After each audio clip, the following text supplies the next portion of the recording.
if I want to do a 1031 exchange, I have that time variable that's there. And that's always been my biggest gripe with the 1031 exchange. What's been the biggest frustration for you, Shawn, as a multifamily syndicator when it comes to the 1031 exchange? Well, my biggest frustration with the 1031 exchange as a syndicator is that it's already difficult for people if they want to 1031 their own property and then invest as a passive investor in a syndication. It becomes very difficult to do that unless you do what's called a tenants in common situation, which can be very complicated. And in almost all scenarios, you're not going to do that. But what frustrates me as a multifamily investor with like my own properties, if I want to do a 1031 exchange, I have that time variable that's there.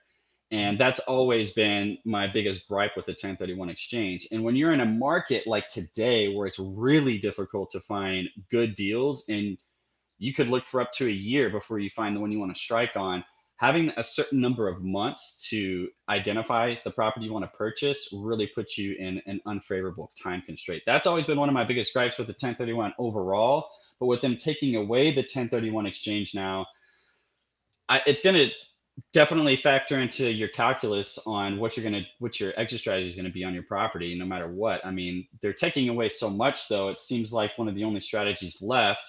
I'm not sure if the strategy that you talk about on your show a lot would still be a possible strategy, but then the only other one left I could think of is doing a cash out refinance and just holding the property longer.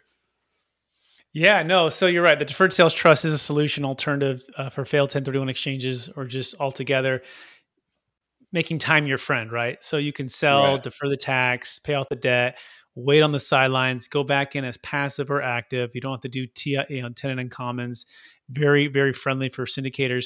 But the diversification piece is a big part of that too, right? Because we don't want to sell high and use a 1031 just to buy higher 180 days later with more debt and less opportunity and less value add. That's what happened in 08, 09, 010, or I'm sorry, 05, 06, 07 before the crash in 08, and people really got hurt up until 2011 because they had to fight the debt. So yeah, so there's a number of ways to look at it. I mean, there's also opportunity zones. They do have that. Hopefully they keep that intact, right? Because there are some opportunities there.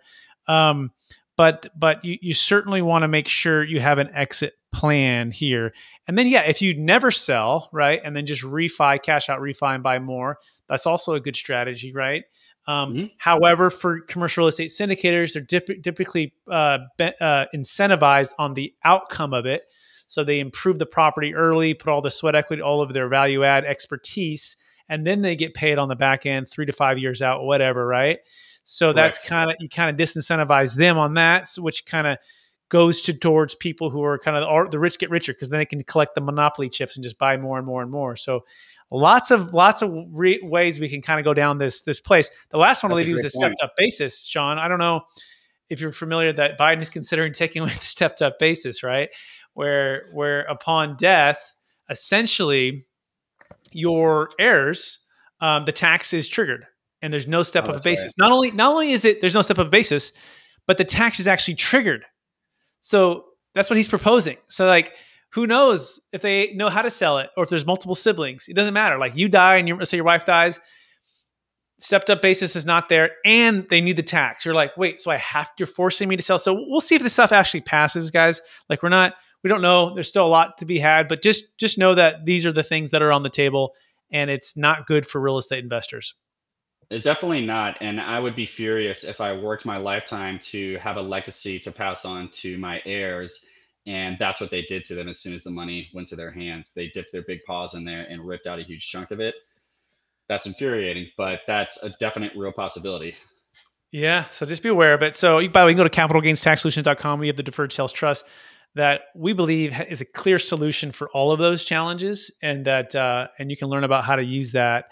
In fact, we just did a deal in Vegas for a multifamily syndicator like you. Sold a $20 million asset. He and his partner, 2 GPs, some other LPs, they used it for their deferred sales trust, their funds for that. And then they used another one in Phoenix, sold a $16 million deal, moved that into the deferred sales trust. And they used those funds to go buy their next part of their next asset.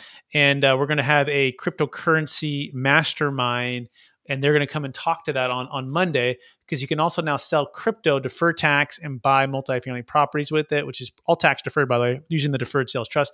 So we're talking about all of those things coming up on Friday. So if you're listening to the show right now, we're doing it every Friday at 10 a.m. PST. Come and join us, bring a client, bring a friend, and learn a little bit about tax, because it's no longer about cash flow quadrant. What I like to say, Shawn, it's actually about the tax flow quadrant, right?